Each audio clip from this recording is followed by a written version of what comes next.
There are generations of Trump. If they choose to, they could dominate the public spotlight. Kai Trump, at 17 years old, as Don Jr. told us yesterday, sitting right here, he goes, my daughter called me up and said, Dad, I want to speak. So he introduced her. She spoke, and she gave us an idea of what the president's like as a grandfather. Watch.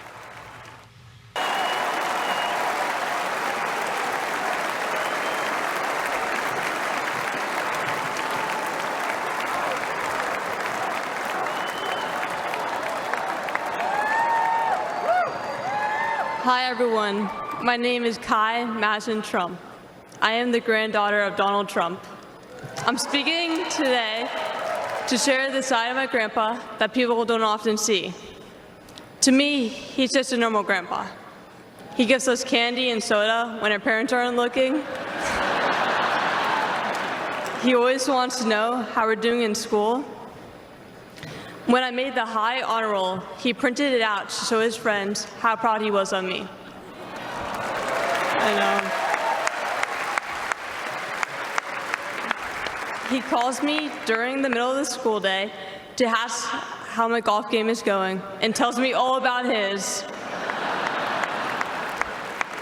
But then I have to remind him that I'm in school and I'll have to call him back later. When we play golf together, if I'm not on his team, he'll try to get inside of my head. I know. And he's always surprised that I don't let him get to me. But I have to remind him, I'm a Trump too.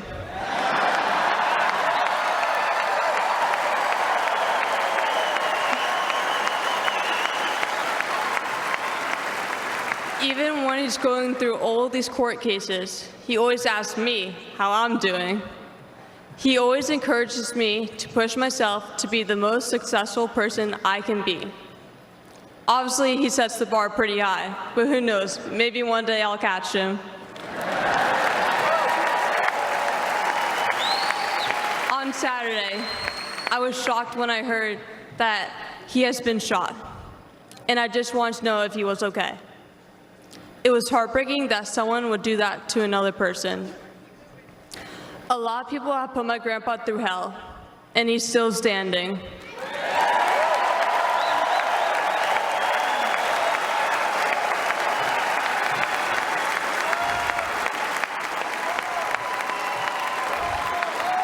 Grandpa, you are such an inspiration, and I love you.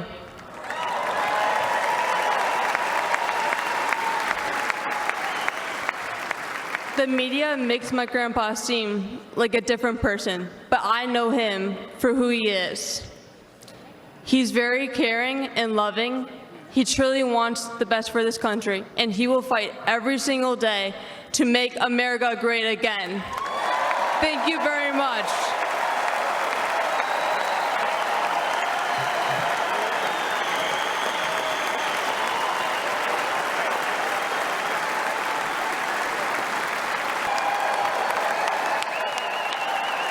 We don't cave and we don't cower. President Trump, back in Commander-in-Chief, I would go back to re-enlist today. Trump has given everything he has to fight for the people of our country. President Trump called us personally right after the attack. He stands with the American hostages. Biden may have forgotten that our children died, but we have not forgotten. Donald Trump knew all of our children's names. We have another son serving in the Army, and we do not trust Joe Biden with his life. Let's elect a president who will instill patriotism. It's a choice between people who are proud of America and people who are ashamed of America. When I walk into that White House to help President Trump, I will be doing it for you.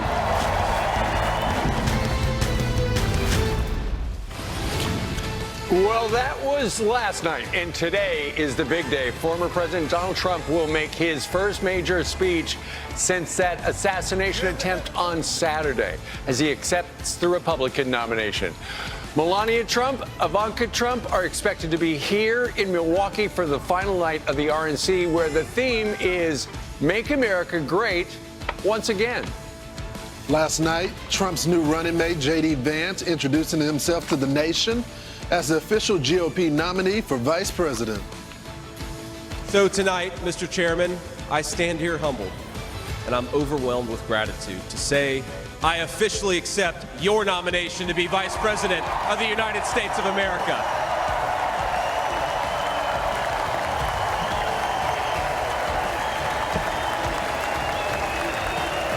When Donald Trump rose to his feet in that Pennsylvania field, all of America stood with him. And what did he call us to do for our country? To fight for America. Even in his most perilous moment, we were on his mind. His instinct was for us, for our country. They said he was a tyrant. They said he must be stopped at all costs. But how did he respond? He called for national unity, for national calm, literally right after an assassin nearly took his life. President Trump represents America's last best hope to restore what, if lost, may never be found again. A country where a working-class boy born far from the halls of power can stand on this stage as the next Vice President of the United States of America. Our movement is about single moms like mine, who struggled with money and addiction, but never gave up. And I'm proud to say that tonight my mom is here, 10 years clean and sober. I love you, Mom.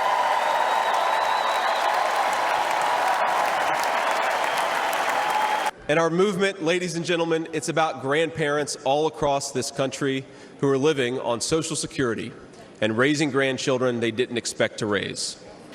Now, my mamaw died shortly before I left for Iraq in 2005.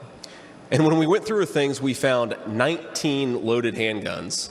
And so this frail old woman made sure that no matter where she was within arm's length of whatever she needed to protect her family. That's who we fight for. That's American spirit.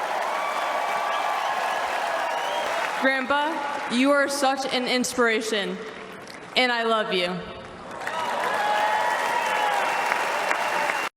And see, that's just so charming. Yeah, I mean, to Brian's point, it's not just the stories from other folks, whether it's the 13 that died in Abbey-Gate and their families, but it's his family members. And if I'm Democrats, I'm worried because I don't know if people have been watching the former president, but he's been in this calm state, almost looking emotional at times as these speeches are going on. And the question is, what Donald Trump is going to show up to the RNC tonight to deliver this speech? He's talked about unity. He hasn't been saying things that are inflammatory on Truth Social, which he has every right to do after he literally got shot. But he's staying consistent with the message, and it's not just him. It looks like the RNC has taken control of all of these speeches and made sure everyone stays inside the thing. One of the speeches was World War II veteran Sergeant William Peckrell. He has 11 children. He's 98 years old. He was so cute. And he said he fought in the Battle of the Bulge. And he said if Trump is our president, he would re-enlist and he would storm any beach. I know that everyone here will soon be marching over to the Capitol building.